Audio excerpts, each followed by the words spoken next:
Question है जो कि विज्ञान से रिलेटेड प्रश्न है कि जीव विज्ञान के जनक के रूप में किन्हें जाना जाता है, यानी किनको जो है फादर ऑफ द बायोलॉजी कहा जाता है। तो फादर ऑफ द बायोलॉजी के नाम से जो शख्स जाने जाते हैं उनका नाम है एरिस्टोटल, यानी अरस्तु को जो है जीव विज्ञान का पिता कहा जाता है। नेक्स्ट क्वेश्चन की ओर बढ़ते हैं हम लोग। दूसरा क्वेश्चन क्या है? दूसरा क्वेश्चन है कि नील आर्मस्ट्रॉन्ग ने चंद्रमा पर कदम कब रखा। नील आर्मस्ट्रॉन्ग जो है ये पहले व्यक्ति हैं जिन्होंने चंद्रमा पर अपना पहला कदम रखा था, यानी चांद पर जाने वाले ये पहले व्यक्ति हैं। नील आर्मस्ट्रॉन्ग के साथ हालांकि एक और व्यक्ति साथ ही गए थे, लेकिन चूंकि इन्होंने पहला कदम रखा था इसलिए इनका नाम याद रहता है, उनका नाम हम लोग भूल जाते हैं। नील आर्मस्ट्रॉन्ग के साथ में जो व्यक्ति गए थे उनका नाम था एडविन एल्ड्रिन, याद रखेंगे हम लोग। और नील आर्मस्ट्रॉन्ग, तो नील आर्मस्ट्रॉन्ग ने चंद्रमा पर जो अपना पहला कदम रखा था वो 21 जुलाई 1969 ईस्वी को, यानी ऑप्शन नंबर सी जो है वो सबसे सही उत्तर के रूप में जाना जाएगा। नेक्स्ट क्वेश्चन की ओर चलते हैं। क्वेश्चन नंबर तीसरा है कि प्रकाश वर्ष किसका मात्रक है। प्रकाश वर्ष जो है यानी प्रकाश के द्वारा जो एक वर्ष में तय की गई दूरी प्रकाश वर्ष के रूप में जानी जाती है। प्रकाश वर्ष जो है वह दूरी का मात्रक है, इसलिए ऑप्शन नंबर ए तीसरा नंबर प्रश्न के लिए सबसे सही उत्तर होगा। और दूरी को जो दूरी मापने का जो सही मानक है एसआई यूनिट में वह तो मीटर है, लेकिन जो दूरी मापने का सबसे बड़ा मात्रक है वो पारसेक है, यानी वो प्रकाश वर्ष से भी बड़ा है। प्रकाश वर्ष दूरी मापने का बड़ा मात्रक है, लेकिन उससे भी बड़ा जो दूरी मापने का सबसे बड़ा मात्रक है वो पारसेक है, और दूरी मापने का जो एसआई मात्रक है स्टैंडर्ड मात्रक है वह मीटर है। हम लोग एक एक प्रश्नों को देखेंगे। इससे पहले आपसे हम एक बार रिक्वेस्ट करते हैं कि अगर आप चैनल पर नए हैं दोस्तों तो चैनल को जरूर सब्सक्राइब कर लीजिए तथा बेल आइकन को दबा लीजिए ताकि कोई भी अपडेट्स आए तो सबसे पहले आप तक पहुंचे। अगले क्वेश्चन की ओर बढ़ते हैं। क्वेश्चन नंबर चौथा है कि बस में ड्राइवर के पास में लगा हुआ दर्पण कौन सा दर्पण होता है। तो बस में जो ड्राइवर के पास में लगा दर्पण होता है जो साइड मिरर के रूप में इस्तेमाल किया जाता है, बस हो या कोई भी फोर व्हीलर हो या मोटरसाइकिल हो, इन सभी गाड़ियों में जो दर्पण का प्रयोग किया जाता है वह है उत्तल दर्पण, यानी ऑप्शन नंबर ए जो है वो चौथा नंबर क्वेश्चन के लिए सही उत्तर होगा। उत्तल दर्पण का इस्तेमाल क्यों होता है? क्योंकि उत्तल दर्पण में हमेशा वस्तु से छोटा प्रतिबिंब बनता है। बाकी जो सामान्य दर्पण है जिसे समतल दर्पण कहेंगे उसमें वस्तु के बराबर बनता है, और अवतल दर्पण में वस्तु से बड़ा भी बनता है और एक केस में वस्तु से छोटा प्रतिबिंब भी बनता है। तो इसलिए जो है अवतल दर्पण का जो प्रयोग है वह जनरली यूज किया जाता है किसमें? हजामती दर्पण के रूप में। नेक्स्ट क्वेश्चन की ओर बढ़ते हैं। क्वेश्चन नंबर पांचवा है कि हीरे की जो चमक होती है उसका कारण क्या है। हीरा क्यों चमकता है? इसका सबसे बड़ा कारण यह है कि हीरा जो है एक तो सबसे कठोर पदार्थ है, इस रूप में भी जाना जाता है। दूसरा, हीरे के चमकने का कारण यह है कि हीरा के द्वारा जो है वो पूर्ण आंतरिक परावर्तन होता है। इंग्लिश में इसको जो है टोटल इंटरनल रिफ्लेक्शन के नाम से जानते हैं। पूर्ण आंतरिक परावर्तन के कारण जो है हीरा इतना चमकता हुआ प्रतीत होता है, यानी पांचवा नंबर प्रश्न का सबसे सही उत्तर जो है वो ऑप्शन नंबर बी के रूप में जाना जाएगा।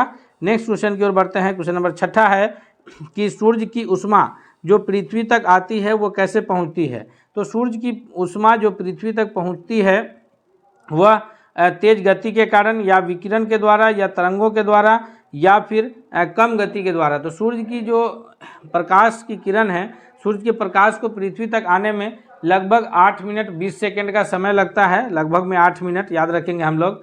और ये जो ऊष्मा सूर्य की रोशनी में जो हम लोग बैठते हैं और गर्मी का उससे एहसास होता है, तो यह ऊष्मा इस वजह से आती है पृथ्वी तक, विकिरण के द्वारा जो है यह ऊष्मा सूर्य की पहुंचती है कहाँ? पृथ्वी तक। नेक्स्ट क्वेश्चन है, क्वेश्चन नंबर 7वां है कि वायुमंडल का सबसे ऊपरी भाग में वायुमंडल के ऊपरी भाग में ओजोन हमारी रक्षा किससे करता है। तो ओजोन परत जो है जो O3 के रूप में जाना जाता है, यह ओजोन जो हमारी रक्षा करता है वो पाराबैंगनी किरणों से हमारी रक्षा करता है। और अगर पाराबैंगनी किरण पृथ्वी तक पहुंच जाए तो उससे सबसे बड़ी बीमारी ये होगी कि चर्म रोग जो है, स्किन डिजीज जो है वो प्रॉब्लम्स होगा। तो ये ओजोन जो है उसको रक्षा करता है। लेकिन लगातार जो इस्तेमाल हो रहा है साइंस में और क्लोरोफ्लोरोकार्बन गैस का जो उत्सर्जन हो रहा है मोटर गाड़ियों से, एसी से, रेफ्रिजरेटर से, तो इससे ओजोन परत में क्षय होने का लगातार खतरा बना हुआ है। इसीलिए जो है वायुमंडल को संरक्षण हेतु आवश्यक है कि अधिक से अधिक पेड़ पौधे लगाए जाने चाहिए। नेक्स्ट क्वेश्चन की ओर बढ़ते हैं। क्वेश्चन नंबर 8वां है कि एनीमोमीटर का उपयोग किसके लिए किया जाता है। यानी कि एनीमोमीटर के द्वारा जो है क्या मापा जाता है, वह ऊष्मा के वेग को गति के वेग को मापता है, या फिर ऊष्मा के वेग को, या पवन के वेग को, या फिर ऊर्जा के वेग को। तो 8वां नंबर क्वेश्चन का जो सही उत्तर है कि एनीमोमीटर के द्वारा जो है वह पवन के वेग को मापा जाता है, यानी ऑप्शन नंबर सी जो है सबसे सही जवाब है। 9वां नंबर क्वेश्चन है कि इंसुलिन की खोज कौन किए थे। जी, इंसुलिन की खोज करने वाले जो है वो बैंटिंग है, या फिर डोमेक ने, या रोनाल्ड रॉस ने, या फिर हार्वे ने। तो 9वां नंबर क्वेश्चन का जो सबसे सही जवाब होगा दोस्तों वो ऑप्शन नंबर ए है कि ये इंसुलिन की जो खोज है वो बैंटिंग ने किया था, और रोनाल्ड रॉस जो है वो मलेरिया की खोज जो है करने के रूप में जाने जाते हैं। मलेरिया की जंग रॉस के संग ये जो है SCERT का जब हम लोग किताब पढ़ते हैं तो 5वां के ही किताब में, क्लास के किताब में हमें ये जानकारी मिलती है। रोनाल्ड रॉस जो है वो मलेरिया की खोज के बारे में जाने जाते हैं। नेक्स्ट क्वेश्चन है, क्वेश्चन नंबर 10 है कि किस धातु का गलनांक सबसे अधिक होता है, यानी कौन सी धातु उच्च ताप के कारण जो है पिघलता है। तो धातु जिसका गलनांक सबसे अधिक होता है वह है टंगस्टन। तो इसी वजह से जो है विद्युत बल्ब के फिलामेंट में, अभी जो व्हाइट कलर का बल्ब जलता है यह LED बल्ब है, यानी LED जिसका पूरा नाम जो है लाइट इमिटिंग डायोड होता है। LED बल्ब है जो कि कम ऊर्जा खपत करता है, लेकिन जो बल्ब जो लाल रोशनी देने जिसमें फिलामेंट लगा होता था वो बल्ब जो है उस टंगस्टन का वायर का उसमें फिलामेंट लगा रहता था, क्योंकि टंगस्टन का जो गलनांक है वो काफ़ी उच्च गलनांक है, इसी कारण उसमें जो है विद्युत के बल्ब में टंगस्टन का वायर इस्तेमाल होता था। नेक्स्ट क्वेश्चन है, क्वेश्चन नंबर 11 है कि किस शासक के प्रयास से नालंदा विश्वविद्यालय की स्थापना हुई थी, यानी नालंदा विश्वविद्यालय के संस्थापक के रूप में कौन जाने जाएंगे। तो नालंदा विश्वविद्यालय जो कि नालंदा में था, बख्तियार खिलजी के द्वारा जो है इसके हानि पहुंचाया गया था। ये नालंदा विश्वविद्यालय की स्थापना कौन किए थे, अशोक, हर्षवर्धन, बिंबिसार, या फिर कुमारगुप्त प्रथम। तो 11वां नंबर क्वेश्चन का जो करेक्ट आंसर है ऑप्शन नंबर डी है कि नालंदा विश्वविद्यालय की जो स्थापना है वह कुमारगुप्त प्रथम के जो है प्रयास से हुआ था, अर्थात ऑप्शन नंबर डी जो है इसका सबसे सही जवाब है। नेक्स्ट क्वेश्चन है, क्वेश्चन नंबर 12 है कि सोनपुर नगर जो है वो किस जगह पर स्थित है, किस नदी के तट पर स्थित है।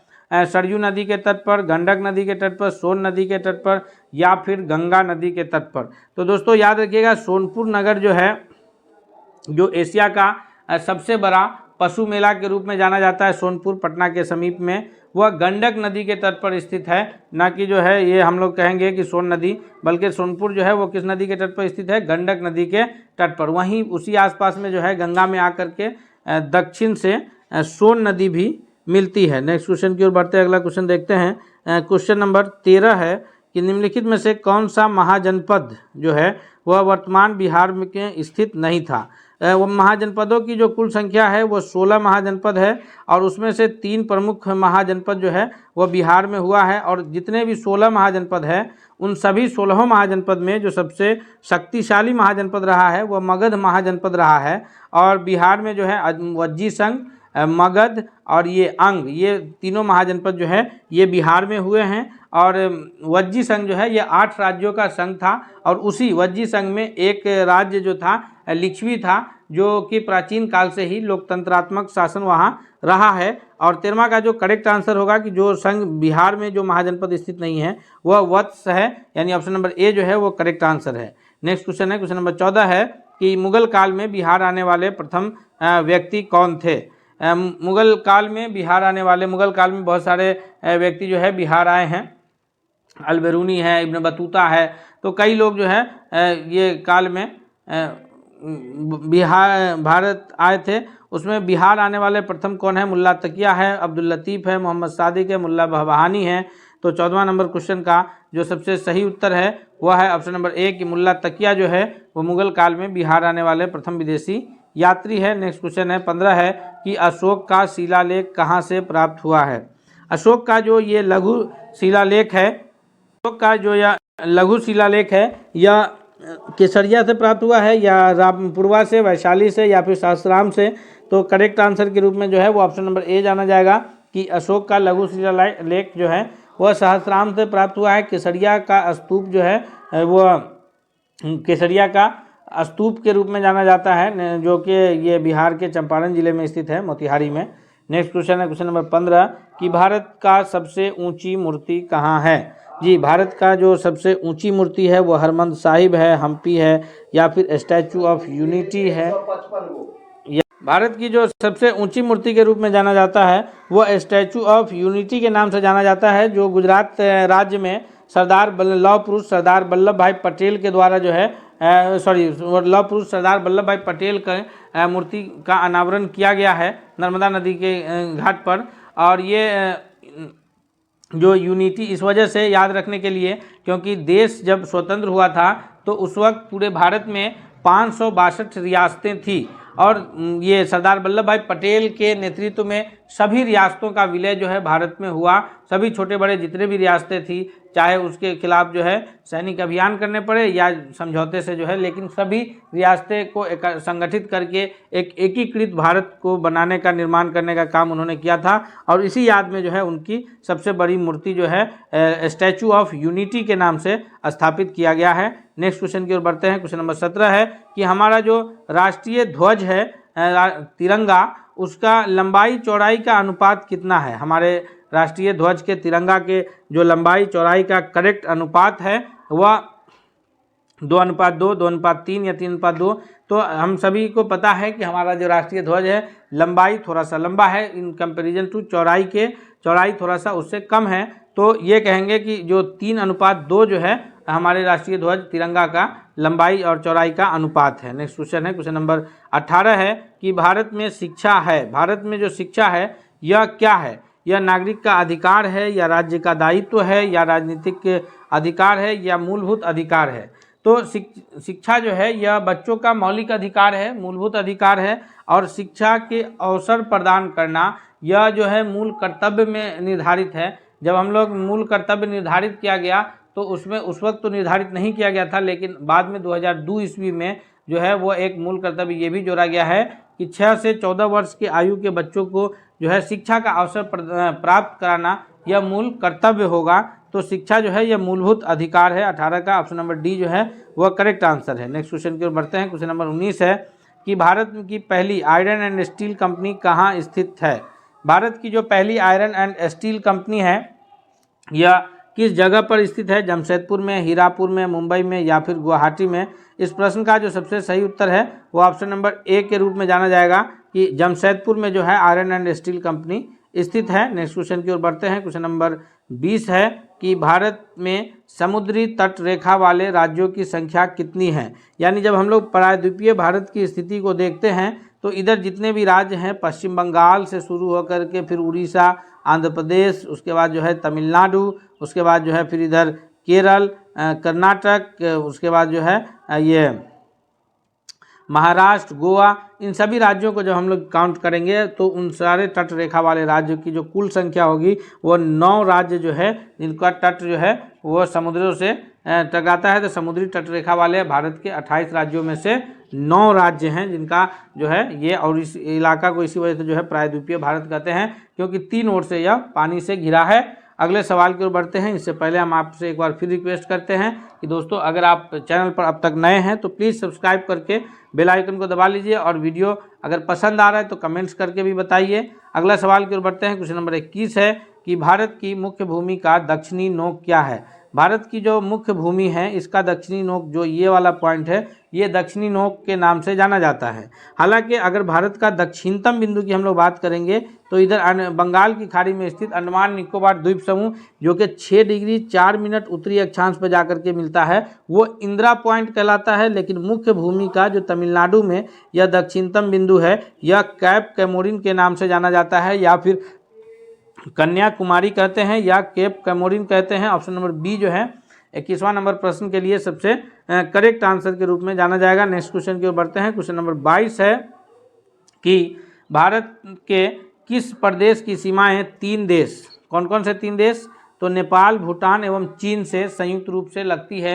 वह कौन सा देश, भारत का वह कौन सा राज्य है जिसकी सीमाएं जो है वो नेपाल से भी लगती है, अरुणाचल प्रदेश वो भूटान से भी लगती है और चीन से भी। भारत का वह राज्य मेघालय है, अरुणाचल प्रदेश है, पश्चिम बंगाल है या सिक्किम है। तो अगर हम लोग भारत के मैप को यहाँ पर ध्यान से देखेंगे तो सिक्किम की जो स्थिति बनती है उसमें जो सिक्किम की यहाँ पर जो स्थिति बनती है तो यहाँ पर सिक्किम का जो स्थिति है वो एक ओर से उसे नेपाल भी टच है, दूसरी ओर से भूटान और चीन का भी जो है वहाँ पर सीमा लगता है, अर्थात वो राज्य सिक्किम होगा जिसकी जो स्थिति है वो नेपाल, भूटान और चीन तीनों से मिलती है। नेक्स्ट क्वेश्चन की ओर बढ़ते हैं। क्वेश्चन नंबर 23 है कि भारत का सर्वोच्च पर्वत शिखर कौन है। दुनिया का सर्वोच्च पर्वत शिखर की बात आएगी तो हम लोग सभी जानते हैं, यूनिक नाम नहीं है, वह है माउंट एवरेस्ट। माउंट एवरेस्ट जो है वो दुनिया का सबसे ऊंची चोटी है, 8,848 मीटर ऊंची है और उसको नेपाल में जो है पड़ोसी देश हमारा जो हमारे भारत के उत्तर में स्थित है वहाँ सागर माथा के नाम से जाना जाता है। और जो भारत का सबसे सर्वोच्च पर्वत शिखर है, 23वां नंबर प्रश्न का जो करेक्ट आंसर है वो ऑप्शन नंबर सी है कि गाडविन ऑस्टिन जो है वो K2 के नाम से जाना जाएगा। और अगर हिमालय की सर्वोच्च पर्वत शिखर के रूप में पूछा जाए जो भारत में स्थित है, हिमालय की सर्वोच्च पर्वत चोटी जो भारत में स्थित है, क्योंकि माउंट एवरेस्ट तो नेपाल में है तो वह फिर कंचनजंगा जाना जाएगा। ऑप्शन नंबर ए होगा वैसे के लिए। और गाडविन ऑस्टिन जो है ये भारत की सर्वोच्च पर्वत शिखर है।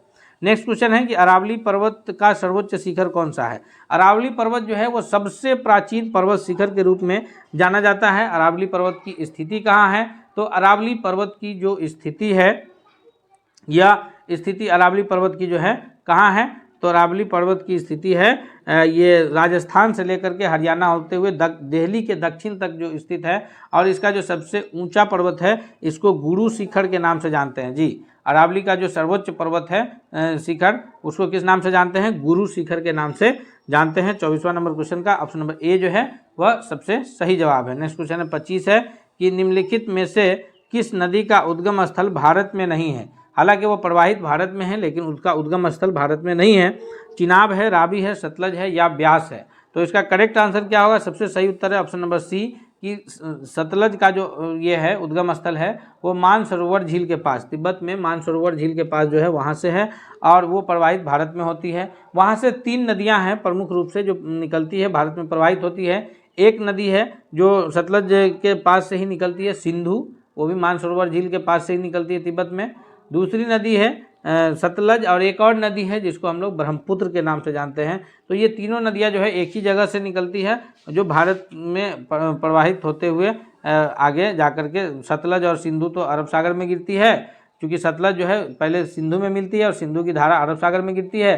वहीं ब्रह्मपुत्र जो है अरुणाचल प्रदेश में प्रवेश होते हुए और फिर संयुक्त धारा गंगा के साथ मिलते हुए जाकर के बंगाल की खाड़ी में गिरती है। नेक्स्ट क्वेश्चन है क्वेश्चन नंबर 26 है कि भारत में प्रथम बहुउद्देशीय नदी घाटी परियोजना का निर्माण निम्न में से किस नदी पर किया गया था। तो भारत की जो प्रथम बहुउद्देशीय नदी घाटी परियोजना है इसका निर्माण जो है सबसे जो किया गया था वो है दामोदर नदी पर। ऑप्शन नंबर सी जो है 26वां नंबर क्वेश्चन के लिए सबसे करेक्ट आंसर के रूप में जाना जाएगा। नेक्स्ट क्वेश्चन की ओर बढ़ते हैं। क्वेश्चन नंबर 27 है कि भारत में सर्वाधिक वर्षा प्राप्त करने वाला स्थान कौन है, यानी भारत में सबसे अधिक जो वर्षा है वो किस स्थान पर होती है। तो हम लोग अगर इसका आकलन करें कि भारत में वर्षा का, हम लोग के क्षेत्र में जो भारत में वर्षा होती है बिहार क्षेत्र में, यहाँ जो है ये वर्षा मानसूनी वर्षा होती है और जो सबसे अधिक वर्षा जो भारत में होती है वो मासिन राम जो कि मेघालय राज्य में स्थित है, यानी ऑप्शन नंबर ए जो है करेक्ट आंसर होगा। भारत में सर्वाधिक वर्षा इसी स्थान पर होती है मासिन राम में, जो स्थित कहाँ है तो भारत के मेघालय राज्य में स्थित है। नेक्स्ट क्वेश्चन की ओर बढ़ते हैं। अगला क्वेश्चन कौन सा है, क्वेश्चन नंबर 28 है कि भारत में सर्वाधिक महत्वपूर्ण मिट्टी कौन सी है।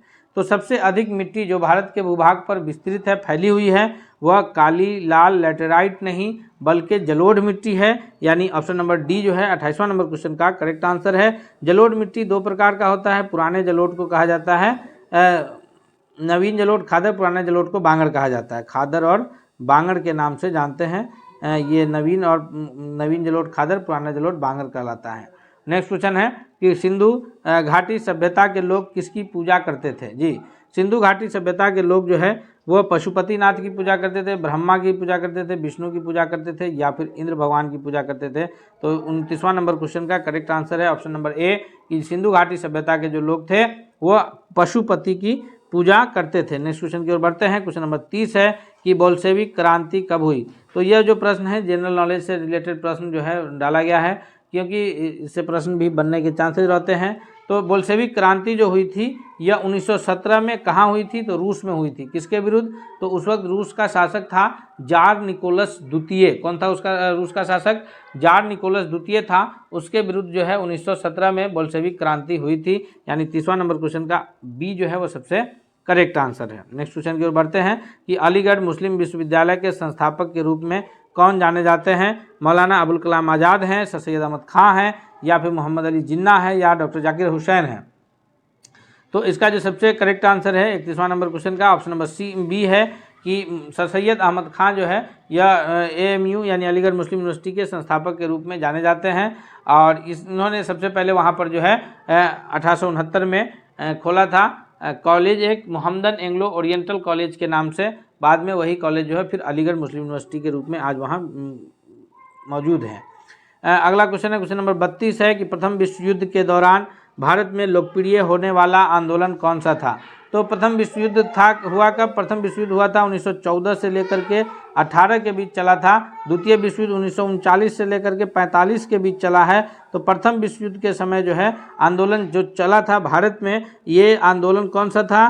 तो उस वक्त जो आंदोलन चला था वो होम रूल लीग आंदोलन था। 1916-17 में यह चला था प्रमुख रूप से। और इसको जो है मुख्य रूप से कौन कौन मिलकर चलाए थे? तो इस आंदोलन को जो है चलाने में एनी बेसेंट और फिर जो है बाल गंगाधर तिलक का नाम आता है। नेक्स्ट क्वेश्चन की ओर बढ़ते हैं। क्वेश्चन नंबर 33 है। इससे पहले हम एक बार आपसे फिर रिक्वेस्ट करते हैं कि अगर आप चैनल पर नए हैं तो जरूर सब्सक्राइब कर लीजिए दोस्तों, और वीडियो पसंद आ रहा है तो लाइक करते हुए दोस्तों के बीच भी शेयर कीजिए ताकि सभी लोग इससे फ़ायदा उठा सके। 33वां नंबर क्वेश्चन है कि भारतीय संगीत का आदि ग्रंथ कौन सा है? भारतीय संगीत का जो सबसे पुराना ग्रंथ है वो 4 वेदों में से एक वेद है। कौन कौन सा वेद है? तो सबसे प्राचीन वेद है ऋग्वेद, फिर यजुर्वेद, सामवेद, अथर्ववेद। तो उसमें से जो संगीत का जो आदि ग्रंथ है वो सामवेद है। यानी 33वां नंबर क्वेश्चन का correct answer option number A के रूप में जाना जाएगा। नेक्स्ट क्वेश्चन है 34 कि किस देवता के लिए ऋग्वेद में पुरंदर शब्द का प्रयोग किया गया है? 34वां नंबर क्वेश्चन का जो करेक्ट आंसर है वह है ऑप्शन नंबर बी, यानी इंद्र देवता के लिए जो है ऋग्वेद में पुरंदर शब्द का प्रयोग किया गया है। नेक्स्ट क्वेश्चन है 35 है कि निम्नलिखित में से कौन संविधान सभा के राज्य मामलों में समिति के अध्यक्ष थे? राज्य मामलों में जो समिति के अध्यक्ष थे, संविधान सभा के संचालन समिति के अध्यक्ष तो डॉक्टर राजेंद्र प्रसाद थे। वहीं जो है ये मसौदा समिति के अध्यक्ष भीमराव अंबेडकर थे। लेकिन राज्य मामलों में जो समिति के अध्यक्ष थे वो हमारे प्रथम प्रधानमंत्री पंडित जवाहरलाल नेहरू जी थे। नेक्स्ट क्वेश्चन की ओर बढ़ते हैं, देखते हैं अगला प्रश्न क्या है। क्वेश्चन नंबर 36 है कि भारत के संविधान को स्वीकार करने के लिए निम्न में से कौन सी प्रक्रिया अपनाई गई? तो इसका जो सबसे सही जवाब है कि इसे तब स्वीकार किया गया जब इस पर संविधान सभा के सदस्यों का हस्ताक्षर तथा अध्यक्ष के हस्ताक्षर हो गए, या फिर इसे गवर्नर जनरल को उसकी सहमति के लिए सौंप दिया गया, या इसे स्वीकार किया गया जब अंतरिम सरकार ने अनुमोदित कर दिया, या इसे अनुमोदन के लिए जनता को सौंप दिया गया। तो करेक्ट आंसर जो है वो ऑप्शन नंबर ए के रूप में जाना जाएगा कि इसे तब स्वीकार किया गया जब जो है इसका option number A correct answer होगा कि इसे तब स्वीकार किया गया जब सभी सदस्यों तथा अध्यक्ष के हस्ताक्षर इस पर हो गए। नेक्स्ट क्वेश्चन है क्वेश्चन नंबर 37 है कि बैंकों का राष्ट्रीयकरण कब हुआ था? जितने भी बैंक थे उनका राष्ट्रीयकरण जो हुआ है वह 1969 में हुआ है। इसका सबसे सही जवाब जो है 37वां नंबर क्वेश्चन का ऑप्शन नंबर बी है कि 19 जुलाई 1969 को सभी बैंकों का राष्ट्रीयकरण हुआ था। क्वेश्चन नंबर 38 है कि मंदिर निर्माण की कला का जन्म सर्वप्रथम कब हुआ? मंदिर निर्माण की कला का जो जन्म है वह मौर्यों के काल में हुआ, गुप्तों के काल में, या फिर कुषाण के काल में, या सैंधव काल में? तो 38वां नंबर क्वेश्चन का जो सही उत्तर है ऑप्शन नंबर बी है गुप्त काल। गुप्त काल को जो है वो सुनहरा दौर के रूप में जाना जाता है। बी जो है सबसे सही जवाब है। नेक्स्ट क्वेश्चन की ओर बढ़ते हैं। क्वेश्चन नंबर 39 है कि चंद्रगुप्त द्वितीय ने किस विजय की खुशी में चांदी के विशेष सिक्के जारी किए थे? तो चंद्रगुप्त द्वितीय के द्वारा जो है चांदी के जो विशेष सिक्के जारी किए गए थे, इस ऑप्शंस में से जो सबसे सही जवाब होगा वो कौन सा होगा? तो इसका 38वां नंबर प्रश्न का जो सबसे सही उत्तर है वह है ऑप्शन नंबर बी कि हुनों को परास्त करने के बाद जो है चंद्रगुप्त मौर्य के द्वारा चांदी के विशेष सिक्के जारी किए गए थे। नेक्स्ट क्वेश्चन है 40 है कि फाहियान जो कि फू कोकी की रचना की है और ह्वेनसांग ने सी यू की रचना किए हैं। ये दो चीनी यात्री है जो शिक्षा प्राप्त करने के लिए बिहार आए थे। तो इन्होंने फाहियान की जो पुस्तक है फू कोकी वो उसकी किसका विवरण उसमें मौजूद है? तो फूको की जो फाहियान के द्वारा रचित पुस्तक है उसमें बौद्ध राज्यों का विवरण है या गौतम बुद्ध के उपदेश को लिखा गया है या बौद्ध मंदिर को या फिर बौद्ध धर्म के सिद्धांत को। तो ऑप्शन नंबर ए के रूप में जो है करेक्ट आंसर है कि उसमें जो है बौद्ध धर्म के सिद्धांत को लिखा गया है। इस प्रकार हम लोग जो है 40 महत्वपूर्ण प्रश्न जो है अलग अलग टॉपिक से किए हैं। हम उम्मीद करते हैं कि यह प्रश्न आपके लिए बहुत ही लाभकारी और हितकारी साबित होगा। इसलिए चलते चलते आपसे रिक्वेस्ट है कि अगर आप अब तक चैनल को सब्सक्राइब नहीं किए हैं तो प्लीज़ आप चैनल को सब्सक्राइब करके बेल आइकन को दबा लीजिए। तथा साथ ही साथ अगर आपको यह वीडियो पसंद आया है तो दोस्तों के भी शेयर करते हुए आप इसे कमेंट करके भी बताएं कि यह वीडियो आपको कैसा लगा। मिलते हैं अगले सेट के साथ, तब तक के लिए धन्यवाद।